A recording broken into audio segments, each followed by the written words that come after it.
Pinagpaliban ng House Justice Committee ang botohan kung sufficient in substance ba ang impeachment complaints laban kay Pangulong Bongbong Marcos. By Express Report mula sa Batasang Pambansa, si Marian Enriquez. Marian, bakit ba napospone ang botohan?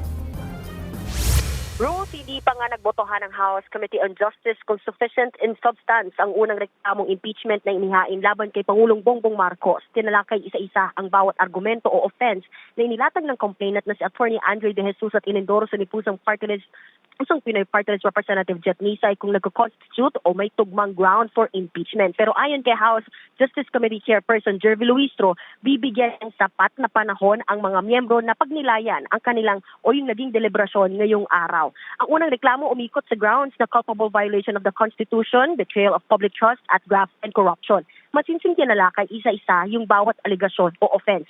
Yung unang offense, nilabag umano ng Pangulo ang konstitusyon at may pagtataksil sa tiwala ng taong bayan dahil umano sa kidnapping at pagpapahintulot ni PBBM na arestuhin ng Interpol at International Criminal Court si dating Pangulong Rodrigo Duterte.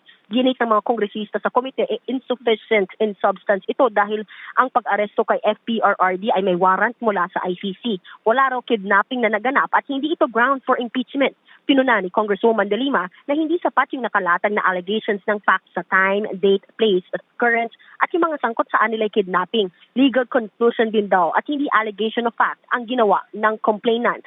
Ayon pa doon sa ikalawang alegasyon ng umano'y drug addiction at pagiging unfit to serve bilang Pangulo, si Marcos per se ay hindi rin daw ito ground for impeachment. Hindi rin daw maituturing itong factual allegation kundi conclusion lamang ng kapatid nitong si Senator Amy Marcos. Yung ikatlong inilatag na offense, ang kabiguang magbito ni Pangulong Marcos ng unprogrammed appropriations ay hindi raw minamandato sa konstitusyon na ibito ng Pangulo ang unprogrammed appropriations.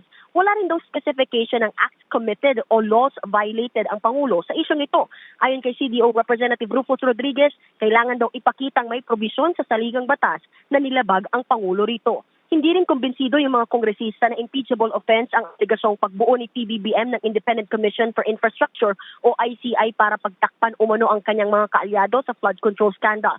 Biyat ni Senior Deputy Majority Leader Lawrence Defensor, hindi maglalagay ng tao ang Pangulo na ehemplo ng mabuting patakaran at pamahalaan tulad ni Rogelio Singson at SGP Partner on Audit kung balak ay pagtakpan ang korupsyon. Dagdag naman ni Congressman Rufus Rodriguez, kung ang layon ay protektahan ng mga kaalyado, dapat walang aksyon ginawa ang ICI. Pero merong mga naging rekomendasyon ang sa Ombudsman.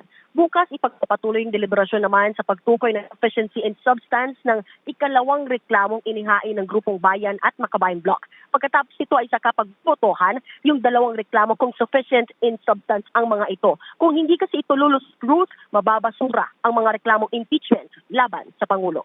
Yan muna ang latest. Dito sa Kamara, balik sa'yo. Yan po ang Express Report ni Marian Enriquez mula sa Batasang Pambansa. Mga kapatid, Ruth Cabalco, para sa mabilis na pasada ng mga balitang dapat niyong malaman, mag-follow at mag-subscribe sa social media pages ng News 5.